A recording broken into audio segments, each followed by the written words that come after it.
¿Qué tal, ingenieros? Siguiendo con las configuraciones, ahora vamos a ver lo que es el amplificador operacional configurado como restador. Este amplificador usa ambas entradas, la invertida y no invertida, con una ganancia de 1 para producir una salida igual a la diferencia entre las entradas. Es un caso especial de amplificador diferencial. Se puede elegir, se puede elegir también las resistencias para amplificar la diferencia. Bueno, tenemos el voltaje de entrada B1 y B2. Ahora utilizamos las dos entradas, la no inversora y la inversora. Tenemos una entrada, una alimentación simétrica y tenemos las fórmulas que tenemos aquí. Esta resistencia R3 y esta tienen que ser iguales para poder tener una amplificación. Si queremos solamente amplificar esta, modificamos las resistencias para nos dé una amplificación aquí, solamente para el voltaje 2.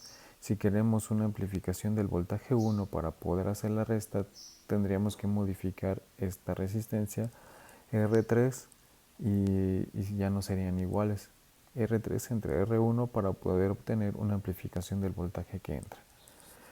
Entonces, si son iguales, por ejemplo, la resistencia 1 y 1 y la resistencia 3 y 3, la ganancia se va al resultado de la resta, como está aquí en esta fórmula. Esa sería la diferencia entre estas dos fórmulas. Esta para cambiar los valores de R1 y R2 para amplificar el voltaje 1 y asimismo también la R3 y R1 para amplificar el voltaje 1 y así sucesivamente. Si queremos una amplificación del resultado, solamente modificamos las resistencias de R3 que serían iguales y R1 que serían iguales. Bueno, ¿qué pasa aquí? Si se fijan, es el voltaje que entra en la entrada no inversora el que se le va a restar el voltaje que entra en la inversora. Aquí está el voltaje 2 que está en la no inversora, se le resta el voltaje que está en la entrada inversora. Aquí está, es muy simple. Todo esto cuando las resistencias son iguales nos va a dar una resta natural como la conocemos desde el kinder.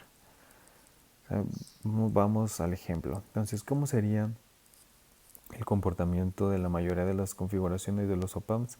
Se puede determinar aplicando las reglas de oro para cada uno de los amplificadores o de las configuraciones. En un amplificador restador, el voltaje de la entrada no inversora será siempre el voltaje 2 de la fórmula. Aplicando la regla que es de que todas las resistencias son iguales, solo se aplica la fórmula donde se resta B2 entre, B2 menos B1. Entonces la salida, ¿cuál sería cuando tenemos el voltaje B1? 4 y B2 3. Acuérdense que es el B2, el que siempre está en la inversora, el que se le va a restar, sería el 4. Tenemos que el voltaje de salida sería el voltaje 2, que es 3, menos el voltaje 1, que es 4. Y todo esto, como observamos aquí, que es una ganancia unitaria porque todas las resistencias son iguales. Por lo tanto, la fórmula es esta, la que estoy siguiendo. Y sería el voltaje de salida 3 menos 4 sería menos 1. Nosotros aquí tendríamos menos 1 volt de salida en este circuito con estas condiciones y con estos voltajes de entrada. Lo que nos indica que es una resta natural, ¿sale? Entonces este es el ejemplo para este circuito.